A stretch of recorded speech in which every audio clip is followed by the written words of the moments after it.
सभी को जय मसीह की। एक बार फिर प्रभु यीशु मसीह के नाम से आप सबको बहुत बहुत आशीष मिले। और सुंदर समय के लिए प्रभु को बहुत बहुत धन्यवाद। सुंदर भोर के लिए प्रभु को धन्यवाद।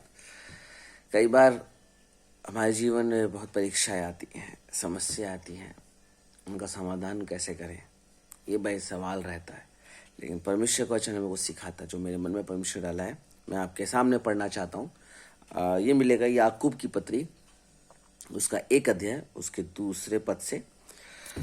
हे मेरे भाइयों, जब तुम नाना प्रकार की परीक्षाओं में पढ़ो तो इसको पूरे आनंद की बात समझो, यह जानकर कि तुम्हारे विश्वास के परखे जाने से धीरज उत्पन्न होता है। पर धीरज को अपना पूरा काम करने दो कि तुम पूरे और सिद्ध हो जाओ और तुम में किसी बात की घटी ना रहे। प्रभु का धन्यवाद हो, प्रभु की स्तुति हो।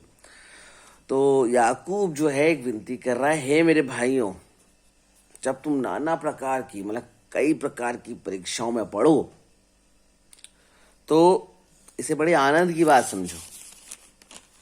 क्या समझना है? आनंद की बात समझो। और हम लोग दुख की बात समझते हैं। बाइबल कह रही है आनंद की बात समझो। याकूब कहता है बड़े आनंद की बात समझो। किस बात में आनंद की बात समझो? क्योंकि दुख के समय ही पता लगता है कि हम कितने प्रभु में हैं और प्रभु कितना हमारे पास है। इस बात को हम समझें और जानें। आनंद के साथ हर प्रकार की परीक्षाएं आएंगी, समस्याएं आएंगी। विश्वासी हो चाहे पास्टर हो, कोई भी हो, परीक्षा सबके पास आती है। तो हमें इसमें स्थिर रहना है, यह जानकर कि तुम्हारे विश्वास के परखे जाने से धीरज उत्पन्न होता है। हमारा विश्वास परखा जाता ना, धीरज, हमें धीरज धरना है। परमेश्वर ने जो प्रभु यीशु मसीह के चेले पौलुस के द्वारा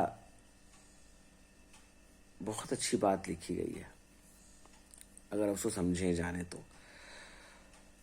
गलातियों की पुस्तक, उसका 5वां अध्याय, उसका 22 पद में आत्मा का फल है। और आत्मा के फल का एक गुण है धीरज। 9 फल तो एक ही है, गुण जो है 9 है। तो उसमें एक जो गुण है वो है धीरज। तो परमेश्वर के लोगों के पास धीरज बहुत रखने की बहुत जरूरत है। दाऊद भी भजन संहिता 34 में लिखता है, मैं धीरज से यहोवा की बाट जोता रहा और उसने झुककर मेरी प्रार्थना को सुन लिया। और प्रभु का धन्यवाद हो, प्रभु की स्तुति हो। हमें इस बात पे ध्यान रखना, धीरज मतलब तुम्हारे विश्वास के परखे जाने से धीरज उत्पन्न होता है। और धीरज जब उत्पन्न होता है तो वो क्या करता है? धीरज को अपना पूरा काम करने दो। अब परमेश्वर का वचन हमें सिखाता है धीरज को, जो आपके पास परीक्षाएं आई हैं उससे जो विश्वास आपका परखा जा रहा है, फिर उस विश्वास के परखे जाने से धीरज उत्पन्न होता है। और धीरज को अपना पूरा काम करने दो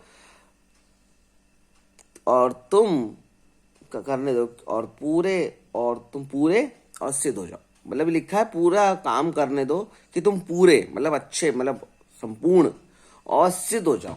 किसी चीज की कमी घटी ना हो तुम्हारे जीवन में, और तुम में किसी बात की घटी ना रहे। मतलब धीरज को अपना काम पूरा करने दो ताकि हम पूरे हो जाए प्रभु में। प्रभु है।